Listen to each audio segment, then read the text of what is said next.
Hello,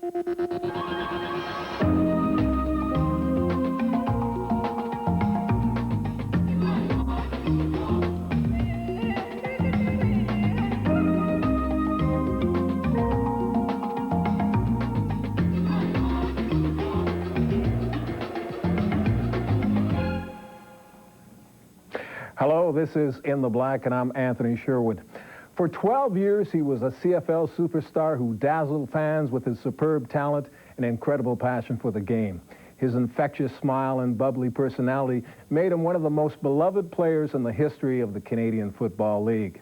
It was said he was a small man playing in a big man's game, but he used his talent and determination to become the most prolific player in professional football history, racking up 25,402 all-purpose yards in his career.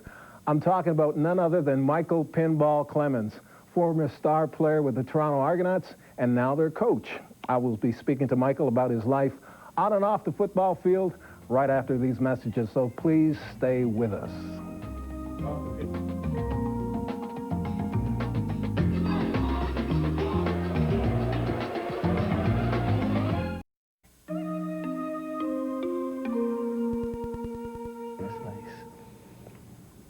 You are In the Black, and I'm here with an individual who has made a remarkable contribution to Canadian football. He wore number 31 and played 12 years with the Toronto Argonauts from 1989 to 2000. During that period, he established 12 all-time team records, including career receptions, 682, and is the only player to surpass 5,000 yards in 4 separate offensive categories. Although he's relatively small in stature to compare to some of the giants who play football, he's only 5'6" and 170 pounds. Nevertheless, he has made quite an impact on the game. Now, Michael, 5'6", 170 pounds. I got to ask you, and I know you've probably been asked this many times, where and when did you get tagged with the nickname Pinball? Well, first of all, Anthony, it's just such a pleasure to be on the show here today. Thank you so much. You're so polished, so smooth, like butter. And so thank you so much for having me. And thanks for giving me the extra inch. I'm actually 5'5". Okay. But they always list me bigger. So they first it started at 5'7". I said, no, I'm 5'5". Then they came down to 5'6". They never moved from that. But I got the nickname. I went for 24 years without a nickname. People always tried to give me a nickname. When I was young, because my first name is Michael, they gave me a moniker, Dynamite, but it didn't really stick.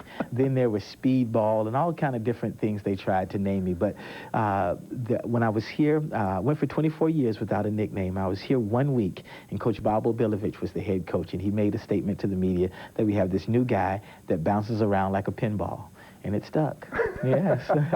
Now, you were born and raised in Florida. That's correct, Tampa yes. Bay, is that where you were from? Yeah, I grew up in Dunedin, Florida, where the Blue Jays train, our beloved Blue Jays. So I was actually a Blue Jays fan before I was an Argos fan. So grew up as a Blue Jays fan in Dunedin, Florida there. My wife lived in Clearwater. So Dunedin, Clearwater, just in that Tampa Bay area is sort of the area very well, vacationed there yes. many times. Yes. What was it like growing up in Florida? What was your childhood like? You know, we grew up in what they call the projects today, or the ghetto, or whatever. But Dunedin, not that big, it's small, and so people say Dunedin has a projects. So yeah, Dunedin had some projects, but we didn't have. It wasn't like traditionally a big inner city project where it was really dangerous. It wasn't very dangerous in our neighborhood. It was really just a cycle of poverty that was there. You know, you did what, you know, if you were successful, you got a job with the city, right? Because the city had benefits, right? And so that was a major job when you got a job with the city, because the city had benefits. Going to school really didn't happen for the generation before me.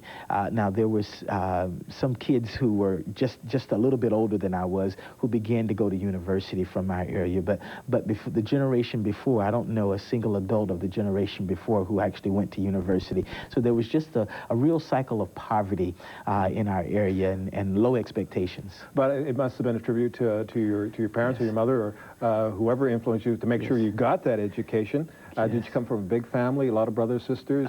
My mom was a single parent. That's an essay question for me, so it's a dangerous question because my mom never married my dad. She married when I was 14 years old, and my little sister is 15 years younger than I.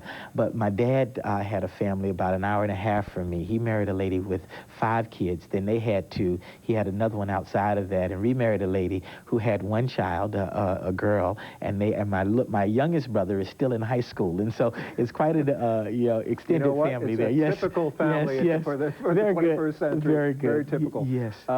So you managed to get into to university, go to college, Yes. William and Mary College in Florida, is that correct? Actually in Virginia. In Virginia. So William and Mary is the second oldest school in the nation behind Harvard, and my mom was a single parent for the first 14 years, and just an amazing commitment and dedication. She sacrificed continually for me and always put academics first. I always had to do well in school. If I brought a C home, I was on probation. So there were no C's allowed in our house. And if I brought on a C for a consecutive term, then I wasn't allowed to play sports. It never happened, but a C was sort of probation. I had to have all A's and B's, and so she made sure that education became first. And so consistent with that, my choices for university were Columbia University, Harvard University, and the College of William and Mary. And I chose to go to William and Mary because the other 2 schools are Ivy League schools, and they don't give out scholarships. William and Mary has the same academic reputation, being the second oldest school in the nation behind Harvard, founded by King William and Queen Mary of England. But consistent with that, though, they're allowed to give out scholarships because they're not an Ivy League university. Yes. You mentioned that you grew up in the project. Yes. Were you a tough kid?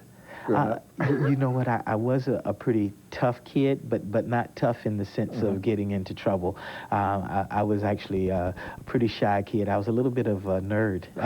So I was a little bit of a bookworm, but I was always pretty strong, and even, I was smaller than everybody else, but I was built a little bit differently, and I never had any trouble with fights or anything like that. So what did your mother think when her little 5'5" son comes to her and says, "I'm going to play football"? What was your mother's reaction? It came so natural to us. Playing football in our neighborhood is like playing hockey in Canada. So it came so natural. We played from very young, and she knew I was good because everybody told her the very first game you play is called Kill the Carrier, right? And so what happens is they take this like ball. A fun game. Yeah. So you take this ball, and so 6 or 7 guys are playing the game, and you throw it up in the air, and whoever catches it, right, is now the victim, right? And everyone else is the enforcer. So whoever catches the ball runs with it. And I think that's where I learned how to run, because then you throw the ball up, you catch it, and whoever gets it, it's tackle too. Right. I mean, it's real tackle football. And so you started at that age. And so for me, it was very gradual in that sense. But people did look at her sort of funny when she came to register me for actual organized football. By that time, she had seen me play in the neighborhood and do all of those things. The game really did come quite natural to me. Good. Now, you started off, or you were drafted, I guess, by Kansas City Chiefs. That is right. And then played for them for a brief period, and then went to Tampa Bay Buccaneers. Then you came to Canada. Did you know much about the CFL when you were drafted into the CFL? Well, I knew of the CFL, certainly from growing up. There was a time when they had the NFL strike where we got a chance to see more Canadian Football League games, as well when I got into university. Towards the end, after my junior year, my university coach began to ask me whether or not I had any aspirations of playing pro football, and oddly enough, the answer was no. I went to school, to a good school, academically, so that I could get a good job. I interned at Honeywell while I was in university, and they were going to offer me a full-time job, also pay for me to get my MBA, and so I sort of had life planned out, so football really didn't fit in that equation. And but then as it continued to work out, as I became a college All-American, it looked like I was definitely going to get a shot. And I think I had sort of protected myself. I told myself that I didn't want to play. I had this other plan because I was convinced that I was too small, but as things began to work out, came to understand that Canada may be a league that was suited for me. But then I got drafted in the NFL and played a year there. So, but then I guess at that point I had sort of learned enough about it over the course of the 3 or 4 years. Was there any disappointment or apprehension coming to the CFL? Because yes, I understand that you had a chance to play in Tampa Bay, your home state, hometown. Yes. Was there any disappointment having to leave there and go to the CFL? Was there? Yeah, actually none there. And actually I was almost done playing football. I was happy with the opportunity that I'd gotten, and I was about to accept a job at Honeywell. When I was released from Tampa Bay, at the time, the atmosphere wasn't great on the Tampa Bay Buccaneers, and it was really almost a wonderful, I almost appreciated the fact that they let me go, because it was a little bit of a political thing that they talked about anyway. They said that they wanted to make some decisions early, and they had decided to keep the younger backs. Well, I was 23, so he just really didn't know what to say to me when he brought me into the office. He had decided to go with some people that he was more familiar with, and so you respect that, and I respected the opportunity, appreciated it, and also at that time there was a Bible verse that really rung out in my mind. Romans 8:28 says, "All things work together for the good of those who love the Lord and are called according to His purpose." And for me, I thought God simply had a different plan in my life, and I had become very active in our church and was the director of our youth group at church. And so for me, it was a really fun time of transition. The anxiety about coming to Canada was not knowing much about where the country I was going to. Oddly enough, even though I was a Blue Jays fan, I didn't know much about Canada and much about Toronto. And so there was, I think, a real lack of understanding and curiosity, if you will, about what it would be like going up to play football here, and if I'm willing to give up a guaranteed job, a really good situation, to go and take a chance on football again. Great.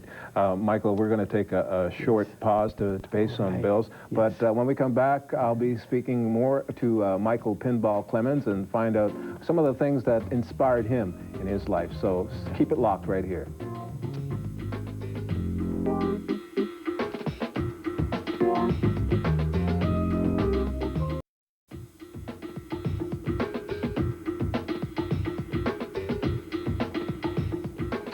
Welcome back to In the Black. I've been speaking to Michael Pinball Clemons, former star player with the Toronto Argonauts, and now the head coach of that team. And at age 38 years old, he is the youngest football coach in both the CFL and NFL. Pinball, did you ever expect to become a coach so soon after retiring? No. Well, I think the honesty is I thought I'd become a coach at all. I'm a guy who never says never, except when it came to being a football coach. I said, I may coach at, high school level, even smaller kids, but I'll never coach I have no desire to coach at the professional level, because I've seen it, and it's such a thankless job, and it's not so much even the stress of it. Yes, there is stress associated, but it's you understand that it's such a temporary position, if you will. So yeah, with sports being the way it is, and I'm a guy who really likes to be settled. My mom is my #1 hero, and she got a job as a single parent. She was only 18 when she had me. She got a job with the city of Dunedin just a year or two after having me, and she's still working in the same office building. She was the receptionist at the time, and now she's the supervisor of the department, but she actually works about 10 paces away from where she did 36 years ago. And so consistent with that, she really taught me the value of loyalty and all of those things, and me staying with one team for 12 years and had opportunities to go other places. This whole transient idea of a coach doesn't really suit my personality, if you will. Yes. Were you shocked when they called you and said, we want you to be coach? Were you surprised? Not only shocked, I told them no. Yes, so, because if you can imagine, this was in the middle of a year when they were asking me to do this. I was playing, right? And they asked me sort of the next week, will you no. The answer was no. I said, no, I have no desire to do this. I just want to play.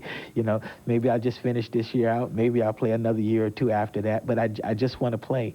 And but they really sort of talked to me, and they sat me down, the owner and the general manager sat down, and we talked a bit more about it, and it seemed like the best thing to do for the team at the time, and so that's why I decided And I to think do it. probably management realized that you had a lot of respect from the players too, and I think that was probably a key reason for them selecting you. You're not the first black coach in the CFL. Yes. And there've been a number of black quarterbacks in this league, in the CFL, who've done very well and gone on to be quite successful. Yes. Do you think the CFL is more of an equitable league than the NFL? Because right now, I know there's a law in the NFL where team owners have to give black candidates an opportunity to apply for coaching jobs, to help promote greater black representation in coaching in the NFL. Do you think the CFL is more of an equitable league than the NFL? Because black players seem to have done very well here. Kirk Franklin has a song, doesn't matter what color you are as long as your blood is red. Love that song. But I don't think it's necessarily that the Canadian Football League is more colorblind, if you will, than the NFL is. I think Canada is more colorblind than the United States is. I think that's the reality of it. And football, indeed, the Canadian Football League is a microcosm of the greater society at whole. I think we have a country that is more colorblind, that color, race, ethnic backgrounds isn't as significant in, and I think that's reflected in the hiring practices, not only in football, but in other industries. Right. Getting back to your career as a player and your accomplishments, despite your size, you made quite an impact on the game. Some of his accomplishments are you were a two-time CFL All-Star in 1990 and 97, a four-time Division All-Star in 1990, 93, 94, and 97. CFL's Outstanding Player in 1990. He's the only player to gain 1,000 yards in 3 separate categories in a single season. And he established a pro football record for all-purpose yards in a career with 25,402 yards, and in a single season with 3,840 yards. Quite accomplishments. You know, Anthony, I think the honesty of it is I'm a glorified coward. Yeah, I mean, think about it. What you're talking about, all those yards and everything, means that what I did was run from people for a living. So I mean, that's the understanding. I just ran from people. That's my life story. But you ran very well, yeah. and obviously in the right direction. Yeah. But when you came into the league, did you have set any goals for yourself? Say, you know what, I'm going to break every record in this league, or I'm going to try to. Did you set certain goals when you came into the league? I wish I was humble enough to say no to that question. But the real answer is, when I first came, I just wanted to do the best I could. First, make the team. After being here a year, I wanted to be the most valuable player in the Canadian Football League. I thought that I possibly had an ability to it. I wanted to be the best player in the game. So absolutely, I don't believe success is a mistake. It's a result of real, direct, pragmatic actions that you take forth. Certainly blessed with the talent, first of all, because I can't say that I worked a whole lot for that. There are a lot of guys who worked harder than me in the game, especially during the preparation of it, during the off-season, worked out lifting weights. I was never really known for doing a lot of that. I worked hard during the season in practice, and I really loved the game, and I played as hard as I could. But I didn't do as well as other people in terms of the good weight programs and all of those things. But yes, I did think about trying to be the best, and thought about it long and hard too. But I also want to say that the greatest amount of those yards are due to a lot of people working for you, playing around good players like Darrell K. Smith early on, and Matt Dunnigan, Matt Dunnigan gave me opportunities, and then a coach like Adam Rita, who found a way to use me, and Don Matthews, who said, Coach Rita, you need to find a way to use this guy because he's going to be our running back. And so there are a lot of people who put faith and trust in me, and then there's a lot of offensive linemen that cleared the way and worked real hard, and those are the people that really deserve the credit. Now, you've donated a great deal of your time to charities and community groups here in Toronto. In fact, you've won several awards for your community involvement. You won the coveted ALS Ironman, the John Candy Memorial, and the Tom Pate Memorial Awards. Now, and just listening to you talk, and you're talking about your mother, how she inspired you, what a great person that she is, and you talked about God in your life. Are these some of the influences in your life that made you committed to doing community work, getting involved in your community? You know, I think you got exactly right. Those are the two. When I do it now, I understand that I do it selfishly, right? Because I get more out of it than I can ever give. right? So, and I understand that. What Ralph Waldo Emerson had a beautiful quote, said, one of the most beautiful compensations in life is this, is that no one can sincerely try to help another without helping himself. You see, when you help others, you get more back than you ever expected. There's a saying that you make a living by what you get, but you make a life by what you give. And I understood that early. I didn't understand that in words. My mom didn't talk to me in those type of words. She did it. At 18, she had to take care of my great-great-grandmother, who outlived my grandmother and great-grandmother. She took care of my mom, but she went blind around the time I was born, so my mom had to not only raise me, but take care of her, but then she still found time to help other people. She was always the one that was driving us to practice and, you know, loading up her Mustang at the time. I don't think there were seatbelt laws, and you know, if so, we would have broke them all. But she'd load all the kids up, and she'd take them. And this is a young woman who's a single parent, and you would think would have a lot of other selfish motivations, but she continually put other people first, and raised me in a church background, and took me to church. You know, growing up down south, you know, as a Baptist, you know, those Southern Baptists, you go straight from the hospital to the first pew of the church, right? But at some point in there, it really became personal for me, and so that's, I think, the reason, the example the living example that my mom set for me, and the written example that was set forth for me in the scriptures.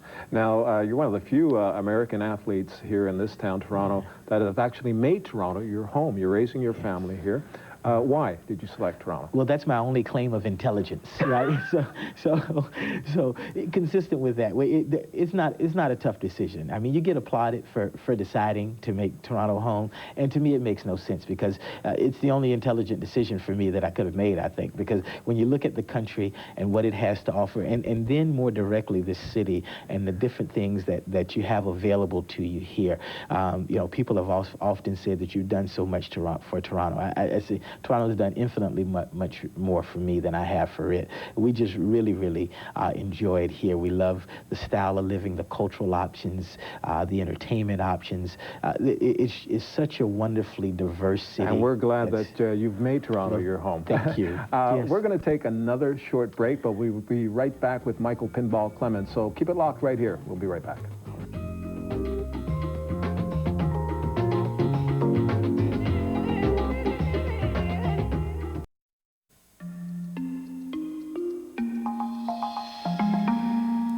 No dress rehearsal. Welcome back to In the Black. I've been speaking to Michael Pinball Clemons, former star player with the Toronto Argonauts. Yes. Michael, what would you say are the most important qualities a person must possess to become a successful professional athlete? First of all, Anthony, they say that quitters never win and winners never quit. Don't give up, most essential quality. Then passion. Past that, work ethic, and then you got to be willing to give a little extra. You got to give more than other people expect in return. But I believe true success is not measured in records, but what you do for other people. Thank you very much. Well said. You're a wonderful role model for people. You've shown that with the right passion, heart, desire, and courage, you can accomplish anything. Thank you so much for being on the show. Thank you for having me, Anthony. Absolute pleasure. Yes. Stay tuned next week for In the Black. I'm Anthony Sherwood. See you then. Bye-bye for now.